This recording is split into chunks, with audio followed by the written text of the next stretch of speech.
पहलगाम हमले पर फिर बोले सीएम योगी आदित्यनाथ।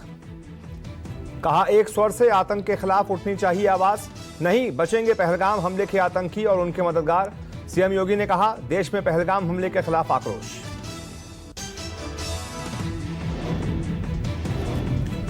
पहलगाम हमले को लेकर दिल्ली में सीसीएस की कल दूसरी बैठक। पीएम की अध्यक्षता में सुबह 11 बजे बुलाई गई मीटिंग। सुरक्षा तैयारियों के लिए बैठक में चर्चा संभव। दिल्ली के भारत मंडपम में वाईयूजीएम कॉन्क्लेव में प्रधानमंत्री मोदी ने की शिरकत। पीएम ने की अहम प्रोजेक्ट की शुरुआत। इनोवेशन को बढ़ावा देने के लिए 1400 करोड़ का होगा निवेश। कॉन्क्लेव का मकसद इनोवेशन का एक इकोसिस्टम बनाना है। पहलगाम आतंकवादी हमलों के विरोध में अमेरिका में प्रदर्शन। पाकिस्तानी एम्बेसी के बाहर भारतीयों ने किया प्रदर्शन। पाकिस्तान की आतंकी गतिविधियों के खिलाफ जताई नाराजगी। पाकिस्तान को आतंकवादी देश घोषित करने की मांग। राहुल गांधी और मल्लिकार्जुन खड़गे ने प्रधानमंत्री को लिखा पत्र। संसद का विशेष सत्र बुलाने की मांग की गई। इनका कहना है कि पहलगाम आतंकी हमले को लेकर संसद में होनी चाहिए चर्चा। संसद का बुलावा जाना चाहिए विशेष सत्र। पाकिस्तान के मेडिकल वीजा धारकों के लिए भारत छोड़ने का आज आखिरी दिन। पाकिस्तानियों को आज ही लौटना होगा उनके देश। भारत नहीं छोड़ने पर 3 साल की जेल और जुर्माना की हो सकती है सजा। बड़ी संख्या में पाकिस्तानियों के वापस लौटने का सिलसिला जारी। जम्मू कश्मीर प्रशासन ने 87 में 48 पर्यटन स्थलों को बंद किया। गुलमर्ग, सोनमर्ग, डल लेक समेत 48 स्थानों को किया गया बंद। सेना लगातार चला रही है सर्च ऑपरेशन। ड्रोन से भी रखी जा रही है नजर।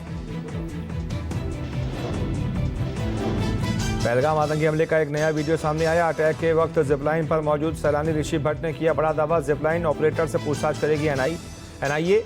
पर्यटक ऋषि भट्ट का भी बयान दर्ज करेगी एनआईए। जिपलाइन ऑपरेटर ने लगाया था इस्लामिक नारा।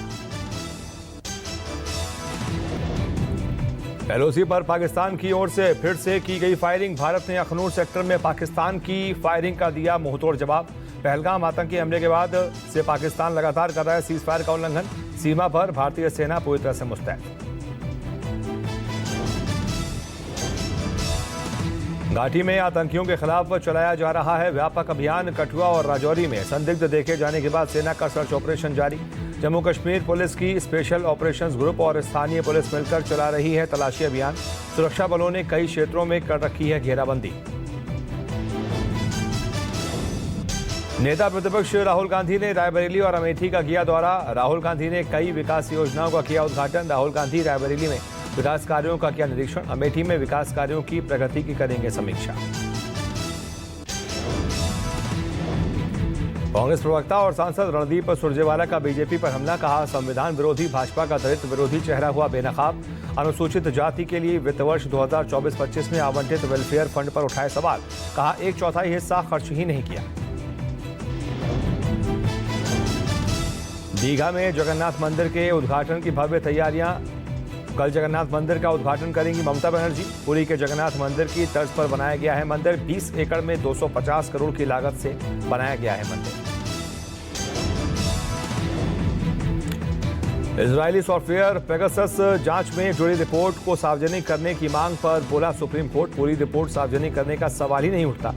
हम इस रिपोर्ट को सड़क पर चर्चा का दस्तावेज नहीं बना सकते। कोर्ट ने कहा प्रभावित व्यक्ति के बारे में कोर्ट विचार कर सकती है। 30 जुलाई को होगी अगली सुनवाई। हज के मुकद्दस सफर का आज से होगा आगाज। भोपाल के राजा भोज एयरपोर्ट से हज यात्रियों की पहली फ्लाइट होगी रवाना। शाम 7:30 बजे 165 हज यात्री होंगे रवाना। यह फ्लाइट सीधे मदीना के लिए उड़ान भरेगी। अहमदाबाद के चंदोला झील में 50 से ज्यादा जेसीबी लगाकर हटाया गया अतिक्रमण कार्रवाई के खिलाफ 18 लोगों ने गुजरात हाईकोर्ट का दरवाजा खटखटाया। हाईकोर्ट ने मामले के सुनवाई की जताई जा रही है उम्मीद।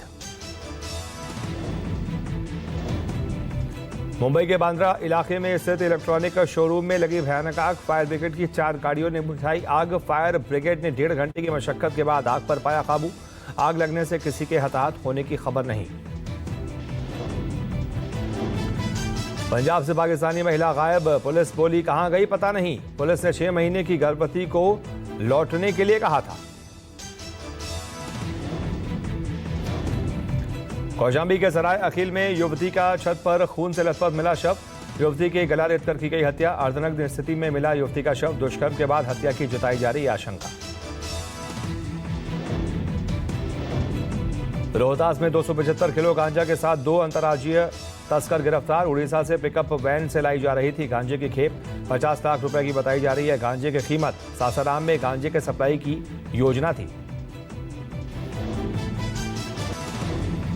प्रयागराज के नैनी के एडीए कॉलोनी में बुजुर्ग की धारदार हथियार से हत्या। 65 वर्षीय बुजुर्ग की हत्या से सनसनी। हमले में मृतक की 60 वर्षीय पत्नी गंभीर रूप से घायल। घर में आए इलेक्ट्रीशियन पर हत्या का शक। कॉलोनी में अकेले रहते थे बुजुर्ग दंपत्ति।